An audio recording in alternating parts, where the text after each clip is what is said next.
Andreas, farmer here.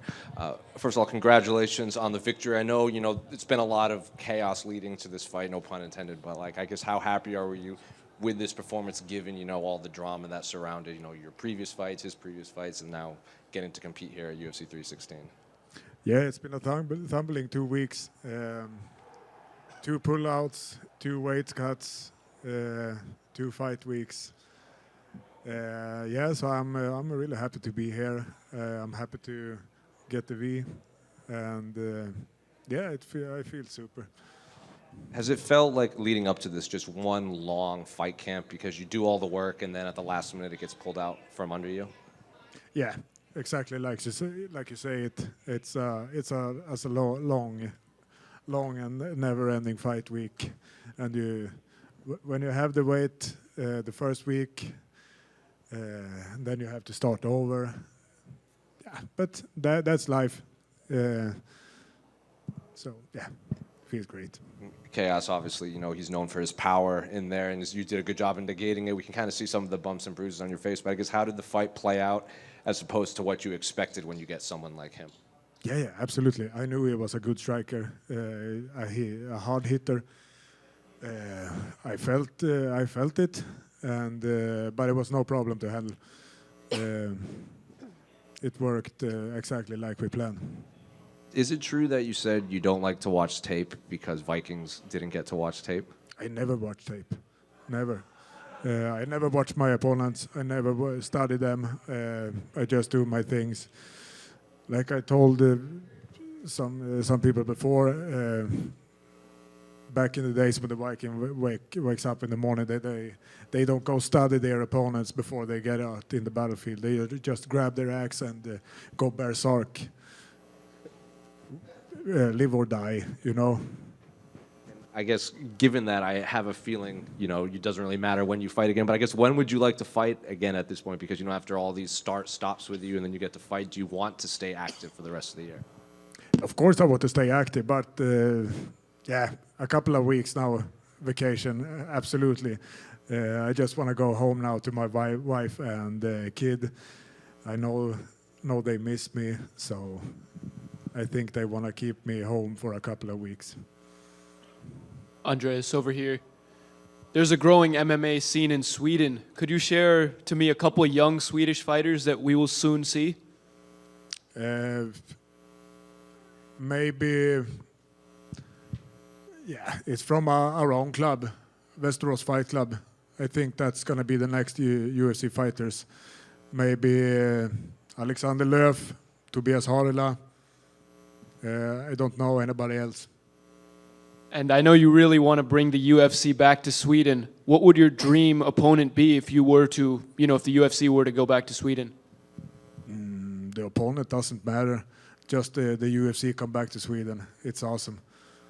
And one more from me, Jack Hermansson. He's shown you some support on social media before this fight. How much have you looked up to someone like him who's paved the way for Swedish fighters?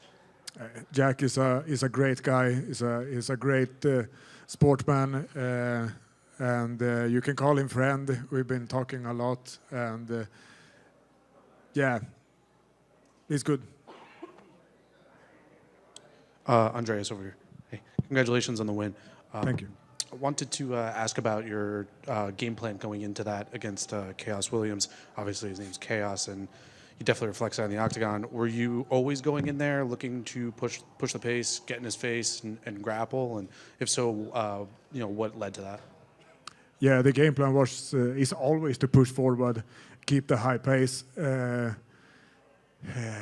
just fight.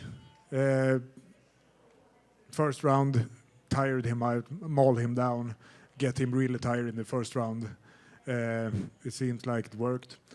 And the second and the third, keep doing some serious damage. I think I cut him pretty bad in the second round. I think it was the second. When I started to see he got tired. Of course, I'm tired too, but. Yeah, he was a good wrestler, also, for being a striker. He was strong, but the plan worked. At the end of the third round, you had him up against the cage, and You were landing some good strikes. Looked like you were actually getting pretty close to a finish there with like about 30 seconds left. How close did you feel like you were there? And did you feel like you're really weighing on him in terms of like the weight that you're putting on him against the cage? Yeah, I feel. I don't know if I was close to a finish, but yeah, maybe so. But I felt like I had won all 3 rounds. So yeah, of course, I was tired too. It's easy to sit on the other side of the cage and look, finish him. But you're pretty tired, and I dealt some serious damage to him. So yeah.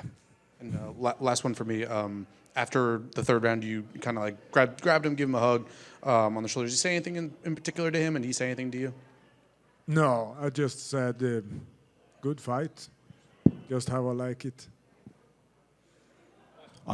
Andreas, this is only the 2nd time in your career that you've had to win by decision, if I'm not mistaken, right? The last time was back in 2019. So you've been finishing a lot of guys, man. Did it feel different this time around going to a decision? I know, still new to the UFC, getting your feet wet and stuff like that, but you have been finishing a lot of guys. So was that a little different for you tonight going to a decision? Yeah, decision sucks. Of course, I always want to finish the guy, but it's been a long 2 weeks, 2 weights cut. I got tired, but yeah, I don't know. Yeah, I forgot the question. No, I'm tired. no, the victory is what matters, man. Congrats. Thank you. Thank you. Andreas, last one right here. Yep. So I saw on social media before this fight, you said you were going to go quote unquote full. Do you feel like you were successful in your debut? Yeah. Thank you. You're welcome. Yeah. I'm always gonna bring full.